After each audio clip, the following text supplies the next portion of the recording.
గారు నవవధువులో శృంగారం అయిన తర్వాత పొత్తి కడుపులో నొప్పి ఎందుకు వస్తుందంటారు?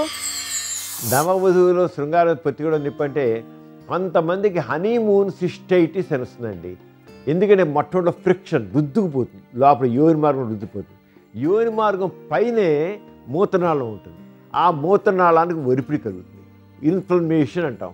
ఆ ఒరిపిడి వల్ల ఎక్కడ సరే కొద్దిపాటి ఒత్తిడి కలిగితే వెంటనే బ్యాక్టీరియా చేరిపోతాయండి. ఆ రకంగా ఆ మూత్రనాళం రుద్దుకుపోయి అక్కడ బ్యాక్టీరియా, ఆ బ్యాక్టీరియా నిదానంగా వెంటనే పైకి కడతాయి, ఎక్కడైతే యూరినరీ బ్లాడర్లు కడతాయి. దాన్ని అందుకని సిస్టైటిస్ అంటాం. సిస్టైటిస్ దేనివల్ల వచ్చింది?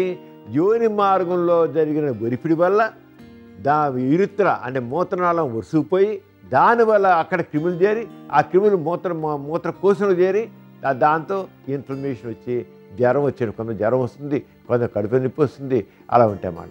అంచేత ఆ నొప్పి అనేది ఏదో పెద్ద స్ట్రోక్స్ ఇచ్చేసి పురుషాంగం బాగా తగిలేదు. పురుషాంగం అసలు యాక్చువల్గా గర్భాశయం తగలదు. కేవలం యోని మార్గంలో యురిత్ర మూత్రనాళానికి రుద్దుకుపోయే అలా అవుతుంది అంతే. దానివల్ల పొత్తికడుపులో నొప్పి వస్తుంది నవవధువులు. దాన్ని హనీమూన్ సిస్టైటిస్ అంటాం.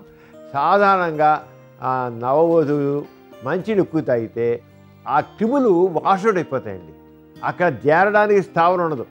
ఒకటి మంచినీళ్ళు ఎక్కువ తాగాలి, రెండో తరచుగా మూత్రానికి వెళ్ళాలి. అంటే పెళ్ళి అయిన వాళ్ళు, అది మా అబ్బాయి కావచ్చు అమ్మాయి కావచ్చు, ఎవరైనా సరే మంచినీళ్ళు ఎక్కువ తాగడం, తర్వాత తరచు మూత్రం వెళ్ళడం చేసేస్తే ఒక వారం 10 రోజులు అలాంటి జాగ్రత్త చేస్తే ఆ మంట నొప్పి రావు. అంటే ప్రతి ఒక్క పెళ్ళి అయిన వాళ్ళు ప్రతి వాళ్ళు కనీసం 4 లీటర్స్ నీళ్ళు తాగాలండి. 4 to 6 లీటర్స్ నీళ్ళు తాగాలి. ఆ నీళ్ళు తాగినట్లయితే దాంతో వాళ్ళకి ఇన్ఫెక్షన్ రాదు, వాళ్ళకి బాధ లేకుండా ఉంటుంది. చూసారు కదండి ఇవాల్టి సుఖజీవనం కార్యక్రమం.